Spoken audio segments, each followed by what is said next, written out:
So we're back here on 970 WFLA talking about the local real estate market. There was an article this week in the Tampa Bay Times talking about, because of the improvements in the real estate market, more and more people are going to school, getting their license, or getting back into the business.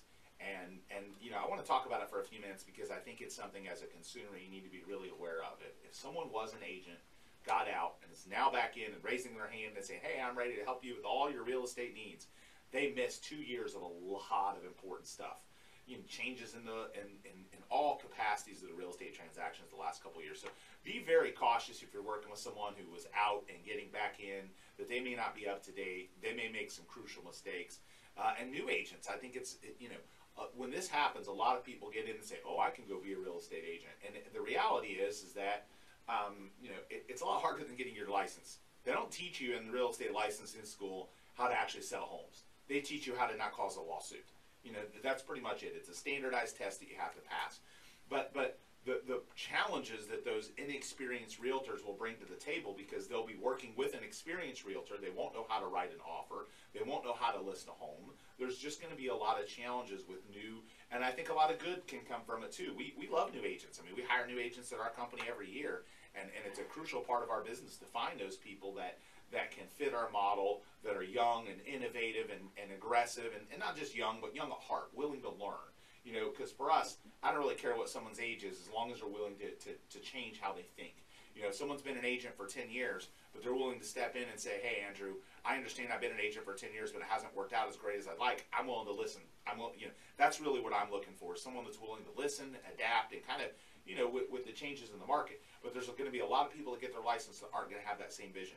And Arnie, on the lending side of it, how much of a challenge is it for you when because it's happened before? It happened in the boom before, where you had a lot of new agents getting in and they didn't know what they were doing. It causes problems for you guys too. Well, you'd be surprised, Andrew. I've had experience where agents would even ask us how to write the contract. Right. And so there's so many things that go on it's just not all about finding the house. Right. There's a process after that to get it closed. Well, and I think on the lending side, one of the things that's really important is there's been a lot of changes, right? If somebody was in 2 years ago and got out and they're back in now, it's totally my different. goodness, right? They're just going to, and it's going to change more even this year, as we talked about with the till RESPA rule is coming in effect on August, where all the docs have to be out 3 days in advance. You have to set expectations up. You got to coordinate that process, and there's a lot to be involved in that, it takes cool heads too. So sometimes you got to. So here's what happens. Here's it in a nutshell, Andrew. You got that one person, that new person, who's got that one contract, and that's their only paycheck for the month. You know what? You know what I call it? This is funny. Have you ever seen the movie with Chris Farley? Tommy Boy, where he goes in to interview to get the parts order, and he catches the guy's desk on fire because he's shaking the paper. Right. That's literally what a lot of agents do with their contract. It's like, don't touch my contract. It's my only. It's like they're protecting the contract, and then they screw everything up because they're so overly cautious. And I'll probably get in trouble for saying this, but the truth is, they're not necessarily 100% looking out for the best interest of the buyer all the time, or what's logical or realistic of the process. They have pressure to earn an income. Yeah, and I think that's the challenge when you bring in a lot of. And again, can there be good from new blood in the real estate industry? Absolutely. Right. I love. We were all new when we first got in. Right, and I love adding new agents to my company that are willing to learn and be trainable and listen to our process and go through our coaching programs to get to the point where they're ready to go out and sell. A lot of companies don't have it like that. They get licensed and they get an E&O policy, and hey, have at it. Get out there and show homes the right kind. We have a process before we let somebody go out on the street. For somebody who wants to make it a career, not just a side job. But I think again, you're going to see a lot of people getting in, and again, there is good to it, there's bad to it, just like anything. But you're also going to see a lot of people getting back in that said, "Oh, market's too tough, too many changes, I'm out." And now that the real estate market is humming along wonderfully, they say, "Oh, hey, I'm going to raise my hand. It's time for me to become a realtor." And again, are there some of those people that can be successful at it? Yes. Were there some challenges in their life that maybe prompted them to step away? Yes. Do they need a different environment? Who knows? But the point is, as a consumer, if you're going into a situation with a realtor that stepped out and got back in, you need to be aware of that. You can look their license up online. You can see that information. You can probably Google and figure out pretty easily. Oh, you haven't done much business in 2 years because they've probably been working somewhere, but That doesn't mean they can't be successful. It just means as a consumer, you need to be prepared that they may not be up to date on all the changes. That's Well, correct. let me add something to that too, because we work with a wealth of different realtors. Is Right. even the question should go further to really get an understanding of how their home's going to be marketed and how they're going to do it differently from someone else. Because there is clearly, and I know you are the king of marketing, that's why we love your company, but there really is a huge difference in how they're marketing those homes. And I think, again, that's what happens when you get a lot of new agents in that aren't trained on that. I mean, we've spent, it's funny, sometimes people will say, oh, hey, Andrew, you're like an overnight success. I mean, it's been 10 years. It's not like we got licensed last week, you know. I mean, we built the company from scratch, from zero, you know. And the funny thing is that it was a lot of trial and error to figure out those things that work, to master that system that we now have mastered for getting a home sold and guaranteeing it and selling it in quick time frames and for great money.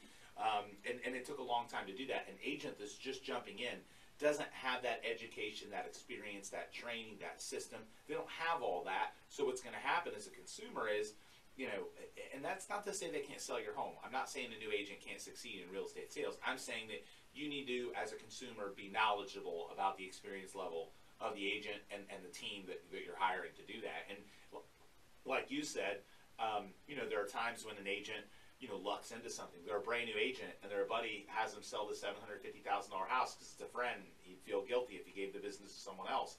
That agent may not know what they're doing. Right. You know, and again, I think Know the plan. Yeah. Understand the plan.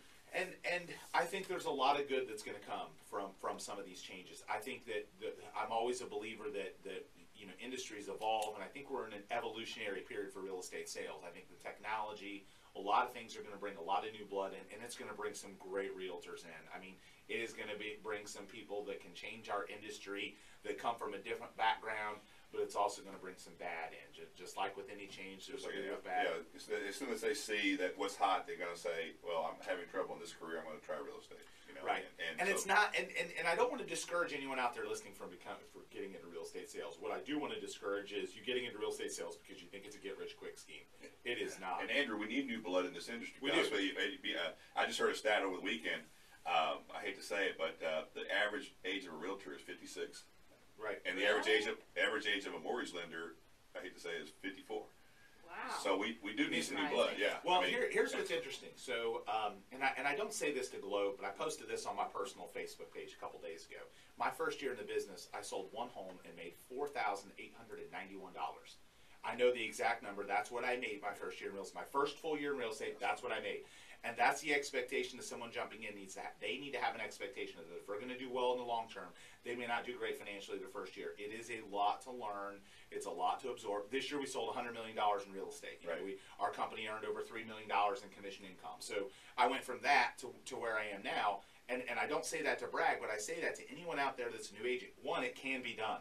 You know, I remember what it was like to be a brand new agent. I remember it. I remember what it felt like to have people treat me in a certain way, to underestimate you, to all those types of things. So again, I don't want to deter you. I want to give you hope and faith that it is doable, that you can do great in real estate sales, but it's going to take some time. It's not going to happen in year one. You have to have a long-term. You have to be willing to have a lot of perseverance, whether you're in my industry or your industry, or probably home staging industry. Oh, you know, absolutely. things are not always going to go well, especially right in the beginning. And I think for me, I had a focus in the beginning of not necessarily caring as much about an income, but getting good at it. Like I wanted to know I wanted to master certain aspects of it before, and it took a while for me to gain the right level of confidence in what I was doing.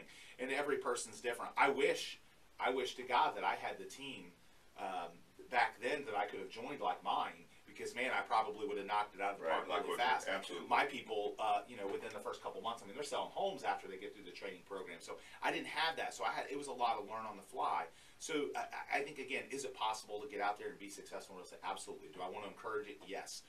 But I also want the consumer to be aware that of these changes that are happening in the industry, some of them are going to affect you, and you have to be cautious about hiring your buddy who just got his license to sell your $800,000 home just because you feel pressure. It may not be the right business move.